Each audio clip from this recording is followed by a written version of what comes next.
नमस्कार.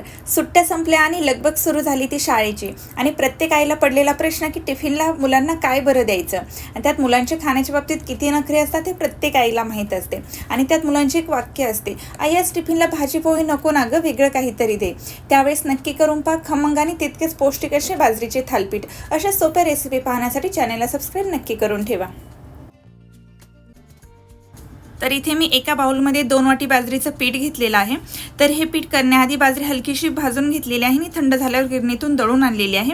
त्यानंतर 2 टेबलस्पून इथे गव्हाचं पीठ घेतलेलं आहे. त्यामुळे आपण जे पीठ मळणार आहोत त्याला व्यवस्थित असा चिकटपणा येतो.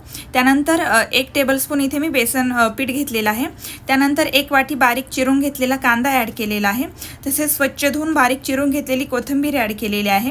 तसेच इथे 2 चमचे तीळ ॲड केलेले आहे. तिळाचे प्रमाण तुम्ही तुमच्या आवडीप्रमाणे कमी जास्त करू शकता. तसेच 1 चमचा इथे मी जिरे ॲड केलेले आहे. त्यानंतर इथे मी 10 ते 15 लसणाच्या पाकळ्या घेतलेल्या आहेत आणि 5 ते 6 हिरव्या मिरच्या घेतलेल्या आहेत आणि खलबत्त्यात जाडसर असं इथे मी कुटून घेतलेलं आहे. त्यानंतर जे कुटून घेतलेलं आहे ते या बाउलमध्ये मी ॲड करून घेतलेलं आहे.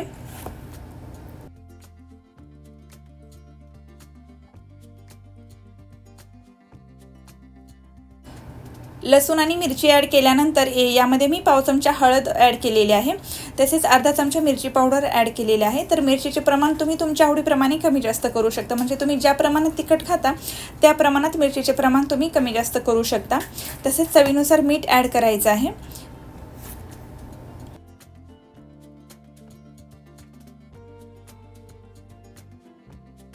तर आता इथे टाकलेले सर्व जिन्नस एकत्र मिक्स करून घ्यायचे आहे. म्हणजे सर्व मसाला पिठाला व्यवस्थित असा लागला जाईल. यानंतर आपल्याला व्यवस्थित असं पीठ मळून घ्यायचं आहे. ज्यावेळेस तुम्ही पीठ मळता त्यावेळेस थोडं थोडं पाणी ॲड करून व्यवस्थित असं पीठ मळून घ्यायचं आहे. एकदम जास्त पाणी ॲड करायचं नाही, नाहीतर काय होईल, पीठ एकदम सैलसर होऊ शकतं आणि पीठ सैलसर झालं तर थालीपीठ व्यवस्थित असं तयार होत नाही आहे. त्यामुळे थोडं थोडं पाणी ॲड करून व्यवस्थित असं पीठ मळून घ्यायचं आहे.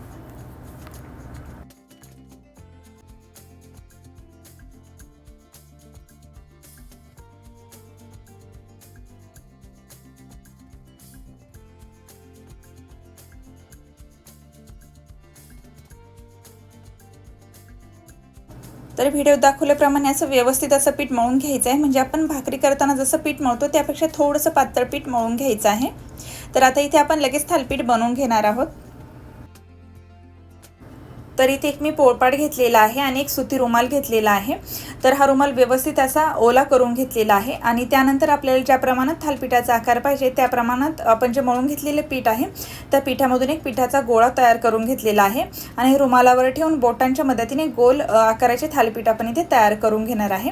तर मध्ये मध्ये आपली जी बोट आहे पाण्यात बुडवून घ्यायची आहे आणि नंतर जे पीठ आहे ते पुढे पुढे सरकवत जायचे आहे आणि व्यवस्थित असे थालीपीठ इथे तयार करून घ्यायचे आहे. तर इथे पाहू शकता एकदम परफेक्ट असे आपले थालीपीठ तयार झालेले आहे.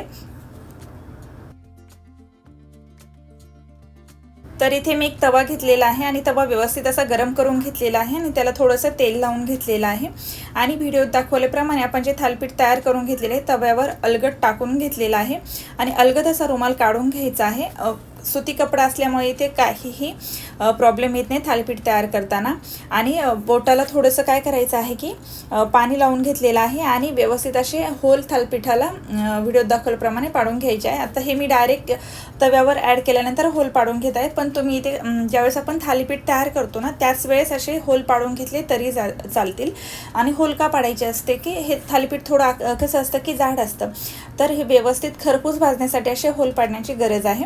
त्यानंतर झाकण ठेवायचं आहे आणि वरची बाजू थोडीशी कोरडी झाली की हे थालीपीठ पलटी करून घ्यायचं आहे आणि मध्यम आचेवर आपल्याला थालीपीठ दोन्ही बाजूनी खरपूस असे भाजून घ्यायचे आहे.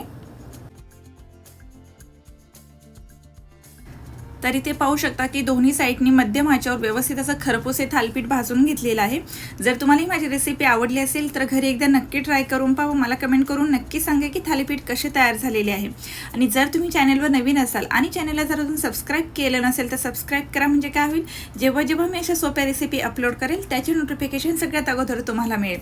परत भेटूया अशाच एका नवीन रेसिपीबरोबर. तोपर्यंत टेक केअर.